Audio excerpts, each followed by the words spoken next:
Welcome to Ashwini ಕನಸು blog. ಎಲ್ಲ ಹೇಗಿದ್ರೆ ಚೆನ್ನಾಗಿದ್ರೆ ಅಂತ ಭಾವಿಸ್ತಾ ಇವತ್ತಿನ ಒಂದು ವಿಡಿಯೋ ಸ್ಟಾರ್ಟ್ ಮಾಡ್ತಾ ಇದ್ದೀನಿ. ಇವತ್ತಿನ ವಿಡಿಯೋದಲ್ಲಿ ಏನಪ್ಪ ಅಂದರೆ SSಗೆ 4 ಮೆಟ್ಟಿಲು.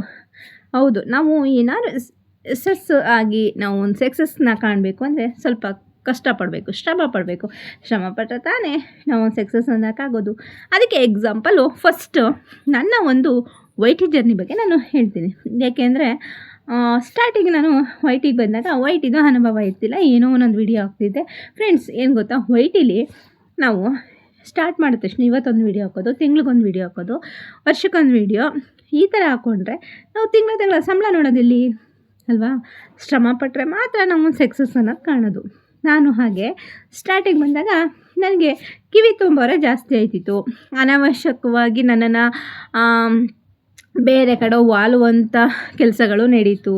ಅವಳು YT ಕಡೆ ಗಮನ ಕೊಡದಂತೆ ನಮ್ಮ ಅತ್ತ ಮಾತಾಡಲಿ, ನಮ್ಮ ಜೊತೆ ಅವಳು ಡಯಟ್ ಅಂದರೆ ನಮ್ಮ ಕಡೆ ಅವಳು ಇದಾಗಲಿ ಅನ್ನೋ ಮಟ್ಟಿಗೆ ವಾಲ್ಸೋಕೆ ನೋಡಿದ್ರು. ಆಮೇಲೆ ನನ್ನ ಇಲ್ಲ ಸಲಿಂದಲ್ಲ ಅದು ಕಿವಿಗೆ ತುಂಬಕ್ಕೆ ಸ್ಟಾರ್ಟ್ ಮಾಡಿದ್ರು. ಆದರೆ ಜಗಳ ಮಾಡಿದ್ರು, ಏನೆಲ್ಲೋ ಆಯಿತು. ಆಲ್ಮೋಸ್ಟು ನಿಮಗೆಲ್ಲ ಗೊತ್ತಿರುತ್ತೆ ಅದು.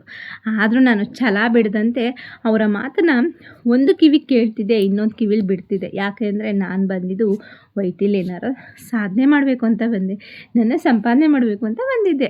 ಅವಾಗ ಏನಂದರೆ ಪ್ರತಿದಿನ ನಾನು ವೀಡಿಯೋಸ್ ಅಷ್ಟೇ, ಇವತ್ತು ನಾಳೆ ಏನು ವೀಡಿಯೋ ಮಾಡಬೇಕಂತ ವೀಡಿಯೋಸ್, ಶಾರ್ಟ್ಸ್, ಲೈವ್. ನಿದ್ದೆ ಇಲ್ಲ, ಎಷ್ಟು ಹಾಸ್ಪಿಟ್ಲಿಗೆ ತೋರಿಸಿದ್ದೀನಿ ಅಂತ ಗೊತ್ತಿಲ್ಲ. ಕಣ್ಣು ಉದಿಸ್ಕೊಂಡು ಮಧ್ಯರಾತ್ರಿ 2 ಗಂಟೆ ಮಲ್ಕೋ, 6 ಗಂಟೆಗೆ ಎದ್ದೇಳು, ಪುನಃ ಲೈವು, ವೀಡಿಯೋ, ಶಾರ್ಟ್ಸು, ಇದೇ ನನ್ನ ಪ್ರಪಂಚ ಆಗಿತ್ತು. ಎಷ್ಟು 6 ತಿಂಗಳು ನಾನು ಕಣ್ಣು ತುಂಬ ನಿದ್ದೆ ಮಾಡಲಿಲ್ಲ. 6 ತಿಂಗಳಿಗೆ ಒಂದು ಮಾನಿಟೇಷನ್ ಮಾಡಿಕೊಂಡೆ. ಅದು 6 ತಿಂಗಳಿಗೆ ಒಂದು ಪೇಮೆಂಟ್ ತೊಗೊಂಡು ಈಗ ನಾನು ತಿಂಗಳ ಅರ್ನಿಂಗ್ ಮಾಡ್ತಾಯಿದ್ದೀನಿ.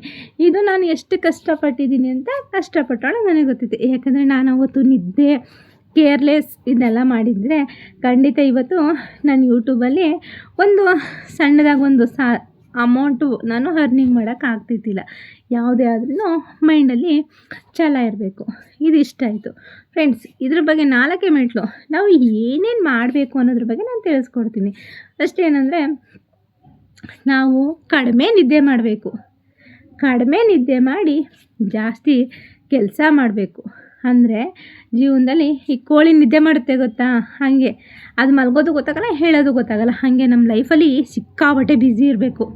ಅಂದರೆ ನಿದ್ದೆಗೆ ಸ್ವಲ್ಪ ಟೈಮ್ ಕೊಡಬೇಕು. ಅಂದರೆ ದುಡಿಮೆನೇ ಜೀವನ ಅಲ್ಲ.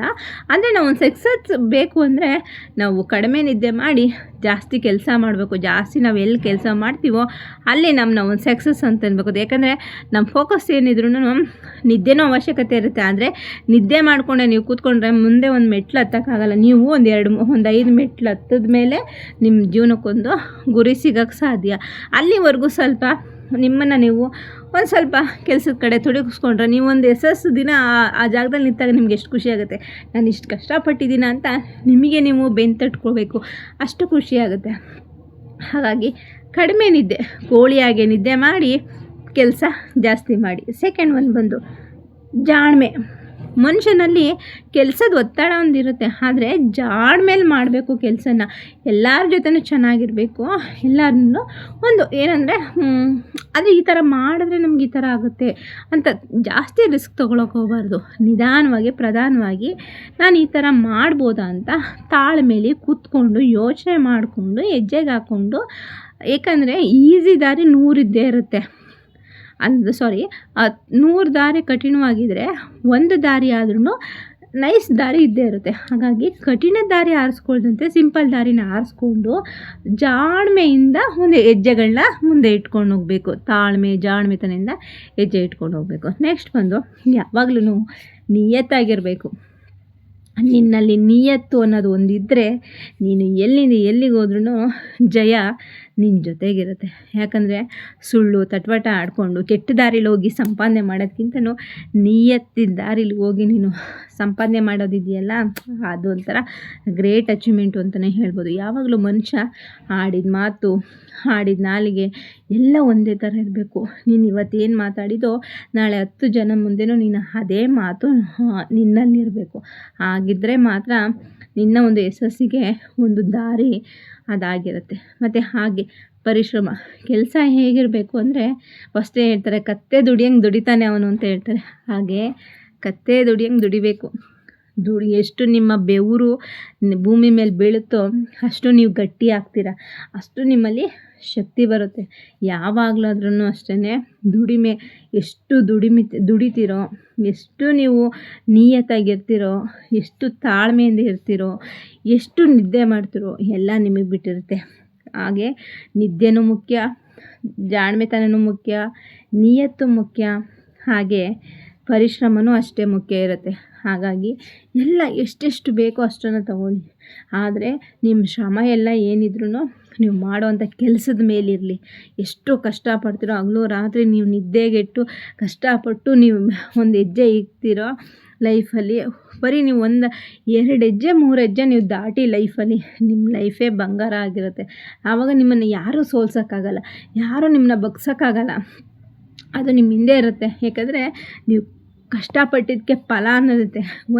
ನೀವು 3 ಹೆಜ್ಜೆ ನೀವು ಕಷ್ಟಪಟ್ಟುಬಿಟ್ಟು ಅದನ್ನು ಎದುರಿಸ್ಕೊಂಡು ಹೋದರೆ ಲೈಫ್ ಲಾಂಗು ಆ ಸಕ್ಸಸ್ ನಿಮ್ಮ ಜೊತೆ ಇರುತ್ತೆ. ಯಾಕಂದರೆ ನಿಯತ್ತಿದ್ರೆ ಮನುಷ್ಯ ಎಲ್ಲಿಂದ ಎಲ್ಲಿಗಾರು ಹೋಗಿ ಸಂಪಾದನೆ ಮಾಡ್ಬೋದಂತೆ. ಕಷ್ಟಪಡೋನಿಗೆ ಎಲ್ಲೂ ಸೋಲಿಲ್ಲ. ಯಾಕಂದರೆ ಒಂದೊಂದು ಬೆವರನಿಗೂ ಅವನು ಕಷ್ಟ ಗೊತ್ತಿರುತ್ತೆ. ಹಾಗಾಗಿ ಆದಷ್ಟು ಕಷ್ಟ ಮಾಡಬೇಕು. ಮತ್ತು ಹಾಗೆ ಎಲ್ಲ ನೀವು ನಿಮ್ಮ ಒಂದು ದುಡಿಯೋ ಕಡೆ ಗಮನ ಕೊಡಬೇಕು. ಆಗಿದ್ದರೆ ಮಾತ್ರ ನಾವು ಒಂದು ಸಕ್ಸಸ್ಸನ್ನು ಕಾಣಕ್ಕೆ ಹೋಗೋದು. ಏಕೆಂದರೆ ಎಕ್ಸಾಂಪಲ್ ನಾನೇ ಆಗಿದೆ. ಎಷ್ಟು ಸೋಂಬೇರಿತನ ಆಗಿದೆ ಅಂದರೆ ನನ್ನಷ್ಟು ಸೋಂಬೇರಿ ಯಾರೂ ಇರ್ತಿದ್ದಿಲ್ಲ. ಇವಾಗ ದಿನ ನಾನು ಏನೇನು ಕಂಟೆಂಟ್ ಮಾಡ್ಬೋದು, ಯಾವ ಥರ ಮಾಡಿದ್ರೆ ಜನಕ್ಕೆ ಇಷ್ಟ ಆಗ್ತೀನಿ. ಇವತ್ತು ನನಗೆ ಒಂದು 100 ವ್ಯೂಸ್ ಬಂದ್ರೂ ತುಂಬಾ ಖುಷಿ ಆಗುತ್ತೆ. ಯಾಕಂದರೆ ನನಗೆ ನನ್ನ ಒಂದು ವೀಡಿಯೋನ 100 ಜನನಾರು ನೋಡ್ತಾರಲ್ಲ, ಅದು ಖುಷಿ ಆಗುತ್ತೆ. ಹಾಗಾಗಿ ಎಲ್ಲಾದ್ರೂ ಶ್ರಮ ಇರಬೇಕು, ಕಷ್ಟಪಡಬೇಕು. ಸಕ್ಸಸ್ ಇವತ್ತಿಲ್ಲ ನಾಳೆ ಕೊಟ್ಟೇ ಕೊಡ್ತಾನೆ ಭಗವಂತ, ಯಾರನ್ನೂ ಕೈ ಬಿಡಲ್ಲ. ಅದಕ್ಕೆ ತಾಳ್ಮೆ ಇರಬೇಕು. ಹಾಗಾಗಿ ನೀವೂ ಅಷ್ಟೇ ಎಷ್ಟು ಸಾಧ್ಯನೋ ಅಷ್ಟು ಜೀವನದಲ್ಲಿ ಗುರಿಯತ್ತ ನಡೀರಿ. ಯಾವಾಗಲೂ ಯಶಸ್ಸು ಕಾಣಬೇಕು ಅಂದರೆ ನೀವು ಈ 4 ಮಾಡಬೇಕು. ಕಡಿಮೆ ನಿದ್ದೆ ಮಾಡಬೇಕು, ಜಾಣ್ಮೆತನ ಇರಬೇಕು, ಮತ್ತು ಹಾಗೆ ನಿಯತ್ತಿರಬೇಕು, ಪರಿಶ್ರಮ ಇರಬೇಕು. ಇದಿಷ್ಟು ಇದ್ದರೆ ನಿಮ್ಮ ಲೈಫಲ್ಲಿ ನಿಮ್ಮ ಜನ ಎಲ್ಲೋ ಇರುತ್ತೆ. ಈ ವಿಡಿಯೋ ಇಷ್ಟ ಆದರೆ ಲೈಕ್, ಕಮೆಂಟ್, ಸಬ್ಸ್ಕ್ರೈಬ್ ಮಾಡ್ಕೊಳ್ಳಿ. ಬಾಯ್.